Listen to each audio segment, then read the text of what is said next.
ಎಲ್ಲರಿಗೂ ನಮಸ್ಕಾರ. ನೀವು ನೋಡ್ತಾ ಇದ್ದೀರಾ ಟಿವಿ ವಿಕ್ರಮ. ನಾನು ನಿಮ್ಮ ಮುಮ್ತಾಜ್ ಅಬ್ದುಲ್ ನೆಲ್ಲಡ್ಕ, ಪ್ರಯಾಗ್ರಾಜ್ ಮಹಾಕುಂಭ ಮೇಳದಿಂದ.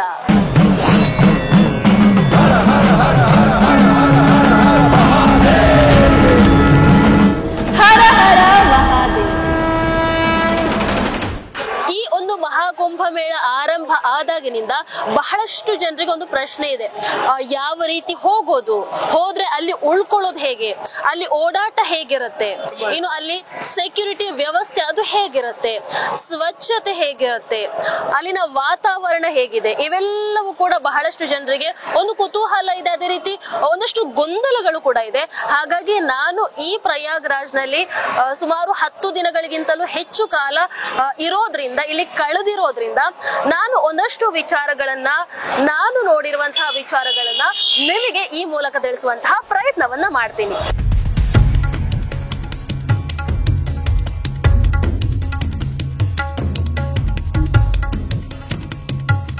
ಮೊದಲು ನೀವು ಪ್ರಯಾಗ್ರಾಜ್ ತಲುಪೋದು ಹೇಗೆ? ಮೊದಲನೇ ಆಪ್ಷನ್ ಇರುವಂತದ್ದು ಫ್ಲೈಟ್. ಬಹಳಷ್ಟು ಜನ ಫ್ಲೈಟ್ ಅಂತ ಅಂದ ತಕ್ಷಣ ಅಯ್ಯೋ ಸಿಕ್ಕಾಪಟ್ಟೆ ಕಾಸ್ಟ್ಲಿ.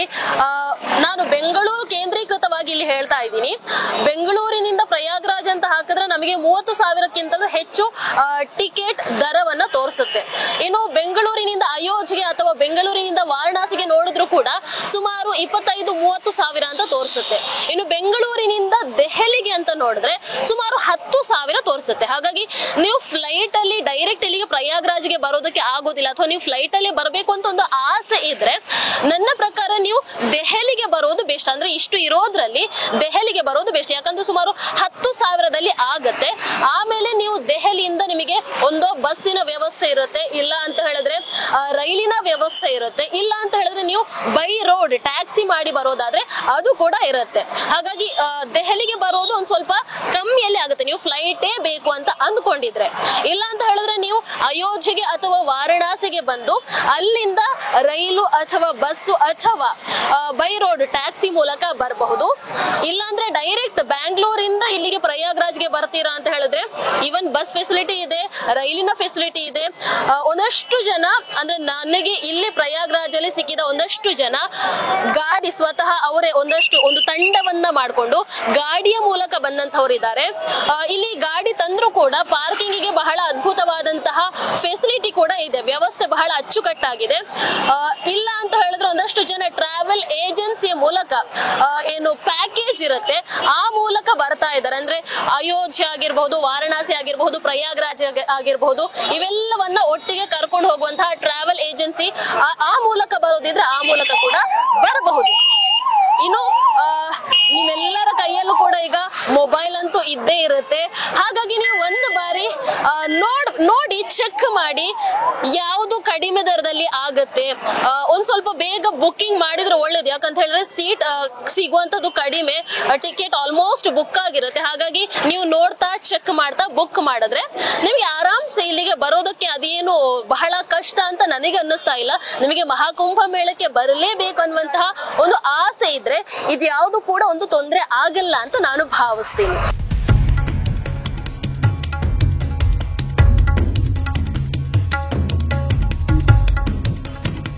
ಇನ್ನು ನಾನು ಹೇಗೆ ಈ ಪ್ರಯಾಗ್ರಾಜ್ಗೆ ಬಂದೆ ಅಂತ ಹೇಳಿದ್ರೆ ಬೆಂಗಳೂರಿನಿಂದ ದೆಹಲಿಗೆ ಫ್ಲೈಟ್ ಮೂಲಕ ಬಂದೆ. ಅಲ್ಲಿಂದ ದೆಹಲಿಯಿಂದ ಪ್ರಯಾಗ್ರಾಜ್ಗೆ ವಂದೇ ಭಾರತ್ ಎಕ್ಸ್ಪ್ರೆಸ್ ಮೂಲಕ ಬಂದೆ.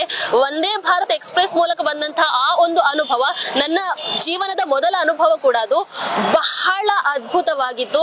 ನರೇಂದ್ರ ಮೋದಿಜಿ ಅವರಿಗೆ ಧನ್ಯವಾದಗಳನ್ನ ತಿಳಿಸಲೇಬೇಕು. ಆ ವಂದೇ ಭಾರತ್ ಎಕ್ಸ್ಪ್ರೆಸ್ ಮೂಲಕ ಬಂದಂತಹ ಆ ಒಂದು ಅನುಭವವನ್ನ ನಾನೊಂದು ಸಪರೇಟ್ ಆಗಿ ನಿಮಗೆ ವಿಡಿಯೋ ಮುಖಾಂತರ ತಿಳಿಸ್ತೀನಿ. ಅಷ್ಟು ಚೆನ್ನಾಗಿತ್ತು ಆ ವ್ಯವಸ್ಥೆಗಳಾಗಿರ್ಬಹುದು ಎಲ್ಲವೂ ಕೂಡ. ಹಾಗಾಗಿ ನಿಮಗೆ ವಂದೇ ಭಾರತ್ ಎಕ್ಸ್ಪ್ರೆಸ್ ಮೂಲಕ ಬರುವಂತ ಒಂದು ಅವಕಾಶ ಸಿಕ್ಕಿದ್ರೆ ತಪ್ಪಿಸ್ಕೊಳ್ಬೇಡಿ, ಬಹಳ ಚೆನ್ನಾಗಿದೆ. ಇನ್ನು ಇಲ್ಲಿಗೆ ಬಂದ ಮೇಲೆ ಓಡಾಟ ಹೇಗೆ ಅಂತ ಒಂದಷ್ಟು ಜನರಿಗೆ ಪ್ರಶ್ನೆ ಇರುತ್ತೆ. ನಾನು ಒಂದಂತೂ ಹೇಳೋದಕ್ಕೆ ಇಷ್ಟಪಡ್ತೀನಿ, ದಯವಿಟ್ಟು ನೀವು ಮಹಾಕುಂಭ ಮೇಳಕ್ಕೆ ಬರುವಾಗ, ಈ ಪ್ರಯಾಗ್ರಾಜ್ಗೆ ಬರುವಾಗ ನಡೆಯೋದಕ್ಕೆ, ಓಡಾಡೋದಕ್ಕೆ ಒಂದ್ ಸ್ವಲ್ಪ ಮಾನಸಿಕವಾಗಿ ತಯಾರಾಗಿ ಬನ್ನಿ ಅಂತ ಹೇಳೋದಕ್ಕೆ ಇಷ್ಟಪಡ್ತೀನಿ. ಯಾಕಂತ ಹೇಳಿದ್ರೆ ನಾನು ನನ್ನ ಸ್ವಂತ ಅನುಭವವನ್ನ ಹೇಳೋದಾದ್ರೆ ಒಂದು ದಿನದಲ್ಲಿ 30 ಕಿಲೋಮೀಟರ್ ನಡೆದಾಡಿದ್ದು ಇದೆ. ಸುಮ್ನೆ ಹೇಳ್ತಾ ಇಲ್ಲ, ನಿಜವಾಗ್ಲು ಆ ಕಡೆ ಹೋಗಿ ಈ ಕಡೆ ಬರೋದು ಸುಮಾರು 30 ಕಿಲೋಮೀಟರ್ ಓಡಾಟ ಮಾಡಿದ್ದು ಇದೆ. ಹಾಗಾಗಿ ನೀವು ಇಲ್ಲಿಗೆ ಬರ್ತೀರಾ ಅಂತ ಹೇಳಿದ್ರೆ ಒಂದ್ ಸ್ವಲ್ಪ ನಡೆಯೋದಕ್ಕೆ ಮಾನಸಿಕವಾಗಿ ಸಿದ್ಧರಾಗಿರಿ. ಹಾಗಾದ್ರೆ ಒಳಗಡೆ ನಡ್ಕೊಂಡೇ ಹೋಗ್ಬೇಕಾ, ಬೇರೆ ಏನು ವ್ಯವಸ್ಥೆನೇ ಇಲ್ವಾ ಅಂತ ಕೇಳಿದ್ರೆ ಖಂಡಿತವಾಗ್ಲೂ ಇದೆ. ಇದ್ರ ಒಳಗೆ ರಿಕ್ಷಾ ಫೆಸಿಲಿಟಿ ಇದೆ, ಅದೇ ರೀತಿ ನಿಮಗೆ ರ್ಯಾಪಿಡೋ ಕೂಡ ಇದೆ, ಬೈಕ್ ಫೆಸಿಲಿಟಿ ಇದೆ. ಅಂದ್ರೆ ಅದರಲ್ಲಿ ಯಾವುದೇ ಆಪ್ ಇಲ್ಲ ಅಥವಾ ನಿಮಗೆ ಅವ್ರ ಬೈಕ್ ಅಲ್ಲಿ ರ್ಯಾಪಿಡ್ ಅಂತ ಏನು ಹಾಕೊಂಡಿರಲ್ಲ. ಆದ್ರೆ ನೀವು ಹೋಗ್ತಾ ಇರುವಾಗ ಅವರೇ ಬಂದು ಕೇಳ್ತಾರೆ, ಎಲ್ಲಿಗಾದ್ರೂ ಹೋಗ್ತೀರಾ, ಬಿಡ್ಬೇಕಾ ಅಂತ ಕೇಳೋರು ಇರ್ತಾರೆ. ಹಾಗಾಗಿ ರ್ಯಾಪಿಡೋ ವ್ಯವಸ್ಥೆ ಇದೆ, ರಿಕ್ಷಾಗಳ ವ್ಯವಸ್ಥೆ ಇದೆ, ಇವೆಲ್ಲವೂ ಇದೆ. ಆದ್ರೆ ಯಾವಾಗ ಭಕ್ತರ ಸಂಖ್ಯೆ ಹೆಚ್ಚಾಗುತ್ತೋ, ಅಂದ್ರೆ ಜನದಟ್ಟಣೆ ಜಾಸ್ತಿ ಆದಾಗ ಪೊಲೀಸರು ಏನ್ ಮಾಡ್ತಾರೆ ಅಂತ ಹೇಳಿದ್ರೆ ಈ ಒಂದು ವಾಹನಗಳ ಪ್ರವೇಶವನ್ನ ನಿಷೇಧ ಮಾಡ್ಬಿಡ್ತಾರೆ. ಯಾಕಂತ ಹೇಳಿದ್ರೆ ಭಕ್ತರಿಗೆ ಓಡಾಡೋದಕ್ಕೆ ಕಷ್ಟ ಆಗುತ್ತೆ. ಹಾಗಿರುವಾಗ ವೆಹಿಕಲ್ಸ್ ಗಳನ್ನ ಕೂಡ, ವಾಹನಗಳನ್ನ ಕೂಡ ಒಳಗೆ ಬಿಟ್ಕೊಂಡ್ರೆ ಅಲ್ಲಿ ಬಹಳ ಕಷ್ಟ ಆಗುತ್ತೆ ಅನ್ನುವಂತಹ ನಿಟ್ಟಿನಲ್ಲಿ ಬಿಡಲ್ಲ, ಒಂದೊಂದ್ ಸರ್ತಿ ನಿಷೇಧ ಮಾಡಿಬಿಟ್ಟಿರ್ತಾರೆ. ಇಲ್ಲಾಂದ್ರೆ ನಿಮಗೆ ಓಡಾಟಕ್ಕೆ ಈ ಎಲ್ಲಾ ವ್ಯವಸ್ಥೆಗಳು ಕೂಡ ಲಭ್ಯವಾಗಿರುತ್ತೆ. ಇನ್ನು ನಾನು ಇನ್ನೊಂದು ಹೇಳೋದಕ್ಕೆ ಇಷ್ಟಪಡ್ತೀನಿ, ನೀವು ಬಂದ್ರೆ ನೀವು ಒಂದು ಟೆಂಟ್ ವ್ಯವಸ್ಥೆ ಮಾಡ್ಕೊಂಡಿರ್ಬೇಕು, ಇಲ್ಲ ಅಂತ ಹೇಳಿದ್ರೆ ರೂಮಿನ ವ್ಯವಸ್ಥೆ ಮಾಡ್ಕೊಂಡಿರಿ. ಆಮೇಲೆ ಇಲ್ಲಿ ಓಡಾಡುವಾಗ ಹೆಚ್ಚಾಗಿ ಲಗೇಜ್ ಕ್ಯಾರಿ ಮಾಡೋದನ್ನ ಅವಾಯ್ಡ್ ಮಾಡಿ ಅಂತ ಹೇಳೋದಕ್ಕೆ ಇಷ್ಟಪಡ್ತೀನಿ. ಯಾಕಂತ ಹೇಳಿದ್ರೆ ಸಿಕ್ಕಾಪಟ್ಟೆ ನಡೆಯೋದಕ್ಕಿರುತ್ತೆ, ಆ ಕಡೆ ಈ ಕಡೆ ಓಡಾಡೋದಕ್ಕಿರುತ್ತೆ, ಅದ್ರ ಜೊತೆಗೆ ಒಂದ್ ಸ್ವಲ್ಪ ಜನದಟ್ಟಣೆ ಇರುತ್ತೆ, ಧೂಳು, ಇವೆಲ್ಲದರ ಜೊತೆಗೆ ನೀವು ಲಗೇಜ್ ಕೂಡ ಕ್ಯಾರಿ ಮಾಡಿದ್ರೆ ಒಂದ್ ಸ್ವಲ್ಪ ಕಷ್ಟ ಆಗುತ್ತೆ. ಹಾಗಾಗಿ ನಿಮಗೆ ಹೋಗುವಾಗ ಅಥವಾ ಅಮೃತ ಸ್ನಾನಕ್ಕೆ ಹೋಗ್ತೀರಾ ಅಂತ ಹೇಳಿದ್ರೆ ಅದಕ್ಕೆ ಎಷ್ಟು ಬೇಕು ಅಷ್ಟನ್ನ ಮಾತ್ರ ಹಿಡ್ಕೊಂಡು ನೀವು ಬಂದ್ರೆ ಬಹಳ ಚೆನ್ನಾಗಿರುತ್ತೆ ಅನ್ನುವಂಥದ್ದು ನನ್ನ ಅನಿಸಿಕೆ. ಇನ್ನು ಇಲ್ಲಿಗೆ ಬಂದ ಮೇಲೆ ಉಳ್ಕೊಳ್ಳುವಂತಹ ವ್ಯವಸ್ಥೆ ಹೇಗೆ ಅನ್ನುವಂಥದ್ದನ್ನ ಬಹಳಷ್ಟು ಜನ ಕೇಳ್ತಾರೆ. ಒಂದು, ನೀವು ಈ ಕುಂಭನಗರಿಯ ಹೊರಗಡೆ ಹೋಟೆಲ್ ನಲ್ಲಿ ಉಳ್ಕೊಳ್ತೀರಾ ಅಂತ ಹೇಳಿದ್ರೆ ಅದರ ವ್ಯವಸ್ಥೆ ಇದೆ, ಆದ್ರೆ ಒಂದ್ ಸ್ವಲ್ಪ ಬಾಡಿಗೆ ಜಾಸ್ತಿ ಇರುತ್ತೆ. ಈಗ ಎಲ್ರು ಬರ್ತಾ ಇರೋದ್ರಿಂದ ಒಂದ್ ಸ್ವಲ್ಪ ಜಾಸ್ತಿ ಇರುತ್ತೆ. ಹಾಗಾಗಿ ಅದು ನಿಮಗೆ ಅನುಕೂಲ ಅಂತ ಹೇಳಿದ್ರೆ ಮೊದಲೇ ನೀವು ಬುಕ್ ಮಾಡಿ ಬರೋದು ಬೆಸ್ಟ್. ಇಲ್ಲಿಗೆ ಬಂದು ಮಾಡೋದಕ್ಕಿಂತ ಬುಕ್ ಮಾಡಿ ಬರೋದು ಬೆಸ್ಟ್. ಇನ್ನು ನೀವು ಕುಂಭನಗರಿಯ ಒಳಗಡೆ ಬಂದ್ರೆ ನಿಮಗೆ ಸಾಕಷ್ಟು ಟೆಂಟ್ ಗಳ ಸೌಲಭ್ಯ ಇದೆ. ನೀವು ಯಾವುದೇ ಸೆಕ್ಟರ್ ನಲ್ಲಿ ಇದ್ರೂ ಕೂಡ ಎಲ್ಲಾ ಸೆಕ್ಟರ್ ಗಳಲ್ಲೂ ಕೂಡ ನಿಮಗೆ ಟೆಂಟಿನ ವ್ಯವಸ್ಥೆಗಳಿರುತ್ತೆ. ಒಂದಷ್ಟು ಟೆಂಟ್ಗಳು ದಿನಕ್ಕೆ 100 ರೂಪಾಯಿ ಅನ್ನುವಂತಹ ರೀತಿಯಲ್ಲಿ ಚಾರ್ಜ್ ಗಳನ್ನ ಮಾಡುತ್ತವೆ. ಅದು ಬಿಟ್ರೆ ಒಂದಷ್ಟು ಆಶ್ರಮಗಳ ಕಡೆಯಿಂದ ಕೂಡ ರೂಮ್ ಗಳ ವ್ಯವಸ್ಥೆ ಇದೆ, ನಿಮಗೆ ಉಳ್ಕೊಳ್ಳೋದಕ್ಕೆ ವ್ಯವಸ್ಥೆ ಸಿಗುತ್ತೆ. ಒಂದು ದೊಡ್ಡ ಹಾಲ್ ಇರುತ್ತೆ, ಅಲ್ಲಿ ಬೇಕಾದ್ರೂ ನೀವು ಉಳ್ಕೊಳ್ತೀರಾ ಅಂತ ಹೇಳಿದ್ರೆ ಅದಕ್ಕೂ ವ್ಯವಸ್ಥೆ ಇರುತ್ತೆ. ಇಲ್ಲ ನಾನು ಬಂದಿದ್ದೀನಿ, ಎಲ್ಲಾದ್ರೂ ನಾನು ಉಳ್ಕೊಳ್ತೀನಿ, ನನಗೆ ಏನು ಸಮಸ್ಯೆ ಇಲ್ಲ ಅಂತ ಅಂದ್ರೂ ಕೂಡ ನಿಮಗೆ ಎಲ್ಲಿ ಬೇಕಾದ್ರೂ ಉಳ್ಕೊಳ್ಳೋದಕ್ಕೆ ಅವಕಾಶ ಇದೆ. ನಿಮಗೆ ಹೊತ್ಕೊಳ್ಳೋದಕ್ಕೆ ಬೆಚ್ಚಗಿರುವಂತದ್ದು ಒಂದು ಬೆಡ್ ಶೀಟ್ ಇದ್ರೆ ನೀವು ಎಲ್ಲಿ ಉಳ್ಕೊಳ್ತೀರಾ ಅಂತ ಅಂದ್ರೂ ಕೂಡ ನಿಮಗೆ ಏನು ಸಮಸ್ಯೆ ಇಲ್ಲ. ಹಾಗಾಗಿ ಉಳ್ಕೊಳ್ಳುವಂಥದ್ದು ನೀವು ಈ ಮಹಾಕುಂಭ ಮೇಳಕ್ಕೆ ಬಂದ್ರೆ ಅದು ನೀವು ಬೈ ಚಾನ್ಸ್ ಏನು ವ್ಯವಸ್ಥೆ ಮಾಡ್ಕೊಂಡು ಬಂದಿಲ್ಲ ಅಂತ ಅಂದ್ರೂ ಕೂಡ ಇಲ್ಲಿಗೆ ಬಂದ ಮೇಲೆ ಯಾವುದೋ ಒಂದು ರೀತಿಯಲ್ಲಿ ವ್ಯವಸ್ಥೆ ಅಂತೂ ಖಂಡಿತವಾಗ್ಲೂ ಆಗುತ್ತೆ, ಅದರ ಬಗ್ಗೆ ಚಿಂತೆ ಮಾಡೋದು ಬೇಡ. ಇನ್ನು ಇಲ್ಲಿಗೆ ಬಂದ ಮೇಲೆ ಇಲ್ಲಿ ವಾತಾವರಣ ಹೇಗಿದೆ, ಏನೆಲ್ಲ ಹಿಡ್ಕೊಳ್ಬೇಕು, ಈ ಒಂದು ಪ್ರಶ್ನೆ ಇದೆ. ನಾನು ಸುಮಾರು 2-3 ದಿನಗಳಿಂದ ನೋಡ್ತಾ ಇರುವ ಹಾಗೆ ಸಿಕ್ಕಾಪಟ್ಟೆ ಬಿಸಿಲಿದೆ. ಬಿಸಿಲು ಅಂತ ಹೇಳಿದ್ರೆ ಸಿಕ್ಕಾಪಟ್ಟೆ ಬಿಸಿಲಿದೆ, ಶೆಕೆ ಇದೆ. ಆದ್ರೆ ಸಂಜೆ ಆಗೋ ಹೊತ್ತಿಗೆ ಚಳಿ ಶುರುವಾಗುತ್ತೆ, ಸಂಜೆಯಿಂದ ಬೆಳಗ್ಗೆವರೆಗೂ ಕೂಡ ಚಳಿ ಇರುತ್ತೆ. ಹಾಗಾಗಿ ನೀವು ಇಲ್ಲಿಗೆ ಬರುವಾಗ ಆ ಕಡೆ ಬಿಸಿಲಿಗೂ ಈ ಕಡೆ ಚಳಿಗೂ ಎರಡಕ್ಕೂ ಕೂಡ ಸಿದ್ಧರಾಗಿದ್ರೆ ಒಳ್ಳೇದು. ಬೆಳಗಿನ ಹೊತ್ತು ಸಿಕ್ಕಾಪಟ್ಟೆ ಶೆಕೆ ಇರುತ್ತೆ, ರಾತ್ರಿ ಆದ್ರೆ ಒಂದ್ ಸ್ವಲ್ಪ ಚಳಿ ಇರುತ್ತೆ. ಹಾಗಾಗಿ ಎರಡಕ್ಕೂ ಕೂಡ ಸಿದ್ಧರಾಗಿ ಬನ್ನಿ. ಇನ್ನು ಇಲ್ಲಿ ಓಡಾಡುವಾಗ ಸಿಕ್ಕಾಪಟ್ಟೆ ಧೂಳಿದೆ, ಮಾಸ್ಕ್ ಹಿಡ್ಕೊಂಡ್ರೆ ಒಳ್ಳೇದು. ಯಾಕಂತ ಹೇಳಿದ್ರೆ ಇದು ನದಿ ತಟದಲ್ಲಿ ನಿರ್ಮಾಣ ಆಗಿರುವಂತದ್ದು ಈ ಕುಂಭನಗರಿ, ಹಾಗಾಗಿ ಧೂಳಿರುವಂತದ್ದು ಸಹಜ. ಮಾಸ್ಕ್ ಹಿಡ್ಕೊಂಡ್ರೆ ಬೆಟರ್. ಇನ್ನು ಸೆಕ್ಯೂರಿಟಿ ಹೇಗಿದೆ, ಸೇಫಾ, ಅಲ್ಲಿ ಕಳ್ಳತನ ಆಗುತ್ತಂತೆ, ಅಲ್ಲಿ ಅದಾಗುತ್ತಂತೆ ಇದಾಗುತ್ತಂತೆ ಅಂತ ಒಂದಷ್ಟು ರೂಮರ್ಸ್ ಗಳನ್ನ ಹಬ್ಬಿಸ್ತಾ ಇದ್ದಾರೆ. ಅಂಥವರಿಗೆ ನಾನು ಹೇಳೋದಕ್ಕೆ ಇಷ್ಟಪಡ್ತೀನಿ, ಇಲ್ಲಿಗೆ ಬಂದು ಇಲ್ಲಿ ಸುಮಾರು 10 ದಿನಗಳಿಗಿಂತ ಹೆಚ್ಚು ಕಾಲ ನಾನಿಲ್ಲಿ ಕಳೆದಿರೋದ್ರಿಂದ ಸೆಕ್ಯೂರಿಟಿ ಸೆಕ್ಯೂರಿಟಿ ವಿಚಾರದಲ್ಲಿ ಎರಡು ಮಾತಿಲ್ಲ, ಪೊಲೀಸರಿಗೆ ಹ್ಯಾಟ್ಸ್ ಆಫ್ ಹೇಳೋದಕ್ಕೆ ಇಷ್ಟಪಡ್ತೀನಿ. ನಾನು ಬೆಳಗ್ಗೆ 3 ಗಂಟೆಗೆ ಎದ್ದು ನೋಡಿದ್ದೀನಿ, ಅಥವಾ ಬೆಳಗ್ಗೆ 6 ಗಂಟೆಗೂ ನೋಡಿದ್ದೀನಿ, ರಾತ್ರಿ 8 ಗಂಟೆಗೂ ನೋಡಿದ್ದೀನಿ, ಅಥವಾ ಇಡೀ ದಿನ ನೋಡಿದ್ದೀನಿ. ಯಾವಾಗ ನೋಡಿದ್ರು ಕೂಡ ಪೊಲೀಸರು ಡ್ಯೂಟಿಯಲ್ಲಿ ಇದ್ದೇ ಇರ್ತಾರೆ. ನಿಮಗೆ ಇಲ್ಲಿ ಹೆಜ್ಜೆ ಹೆಜ್ಜೆಗೂ ಕೂಡ ಪೊಲೀಸರು ಸಿಗ್ತಾರೆ. ಆಮೇಲೆ ನಿಮಗೆ ಇಲ್ಲಿ ಕುಂಭನಗರಿಯ ಒಳಗೆ ಬಂದ್ರೆ, ಹೆಚ್ಚಾಗಿ ನನಗೆ ಈಗ ಇಲ್ಲಿ ಬಂದು ಸುಮಾರು 10 ದಿನ ಆದ್ರೂ ಕೂಡ ಈ ಸೆಕ್ಟರ್ ನಿಂದ ಇನ್ನೊಂದು ಸೆಕ್ಟರ್ಗೆ ಹೇಗೆ ಹೋಗ್ಬೇಕು ಅಥವಾ ಈ ಕಡೆಯಿಂದ ಆ ಕಡೆಗೆ ಹೇಗೆ ಹೋಗ್ಬೇಕು ಅನ್ನೋದು ನನಗೂ ಕೂಡ ಇನ್ನು ಐಡಿಯಾನೇ ಸಿಕ್ಕಿಲ್ಲ. ಯಾಕಂತ ಹೇಳಿದ್ರೆ ಬಹಳಷ್ಟು ರಸ್ತೆಗಳಿವೆ. ಹಾಗಾಗಿ ನಿಮಗೆ ಇಲ್ಲಿ ಕುಂಭನಗರಿಯ ಒಳಗೆ ಬಂದಾಗ ದಿ ಬೆಸ್ಟ್ ಗೈಡ್ ಯಾರು ಅಂತ ಹೇಳಿದ್ರೆ ಅದು ಖಂಡಿತವಾಗ್ಲೂ ಪೊಲೀಸರಾಗಿರ್ತಾರೆ. ನಿಮಗೆ ಗೂಗಲ್ ಮ್ಯಾಪ್ಗಿಂತಲೂ ಕೂಡ ಪೊಲೀಸರು ಬಹಳ ಸಹಾಯವನ್ನ ಮಾಡ್ತಾರೆ. ನಿಮಗೆ ಯಾವ ಭಾಷೆ ಗೊತ್ತಿದೆಯೋ ಆ ಭಾಷೆಯಲ್ಲಿ ಕೇಳಿ ಅವರು ನಿಮಗೆ ಎಲ್ಲಿಗೆ ಹೋಗ್ಬೇಕು, ಹೇಗೆ ಹೋಗ್ಬೇಕು, ಈ ಸೆಕ್ಟರ್ ಇಂದ ಇನ್ನೊಂದು ಸೆಕ್ಟರ್ಗೆ ಹೇಗೆ ಹೋಗ್ಬೇಕು, ಅಥವಾ ನೀವು ಯಾವುದೋ ಒಂದು ಸ್ಥಳವನ್ನ ಹುಡುಕ್ತಾ ಹೋಗ್ತಾ ಇರ್ತೀರಾ, ಕೇಳಿ. ಅವ್ರು ಎಲ್ಲವನ್ನ ಕೂಡ ಬಹಳ ಅದ್ಭುತವಾಗಿ ನಿಮಗೆ ಅರ್ಥ ಆಗೋ ರೀತಿ ಹೇಳ್ತಾರೆ. ಇನ್ನು ನೀವು ಎಲ್ಲಿ ನೋಡಿದ್ರು ಕೂಡ CCTV ಕಣ್ಗಾವಲಿರುತ್ತೆ. ಅಷ್ಟೇ ಅಲ್ಲ, ಹೆಲಿಕಾಪ್ಟರ್ಗಳ ಮೂಲಕ ಕೂಡ ನಿಮ್ಮನ್ನ ಮಾನಿಟರ್ ಮಾಡ್ತಾ ಇರ್ತಾರೆ. ಹಾಗಾಗಿ ಸಮಸ್ಯೆ ಏನು ಇಲ್ಲ. ಸೆಕ್ಯೂರಿಟಿ ವಿಚಾರದಲ್ಲಿ ನಾನು 100% ಅಂತ ಹೇಳೋದಕ್ಕೆ ಇಷ್ಟಪಡ್ತೀನಿ. ಇನ್ನು ನೀವು ಯಾರನ್ನಾದ್ರೂ ಕಳ್ಕೊಂಡ್ರಿ, ಬೈ ಚಾನ್ಸ್ ಕಳ್ಕೊಂಡ್ರಿ ಅಂತ ಹೇಳಿದ್ರು ಕೂಡ ಏನು ಟೆನ್ಷನ್ ಮಾಡಬೇಡಿ. ಲಾಸ್ಟ್ ಅಂಡ್ ಫೌಂಡ್ ಸೆಂಟರ್ಸ್ ಅಂತ ಇರುತ್ತೆ.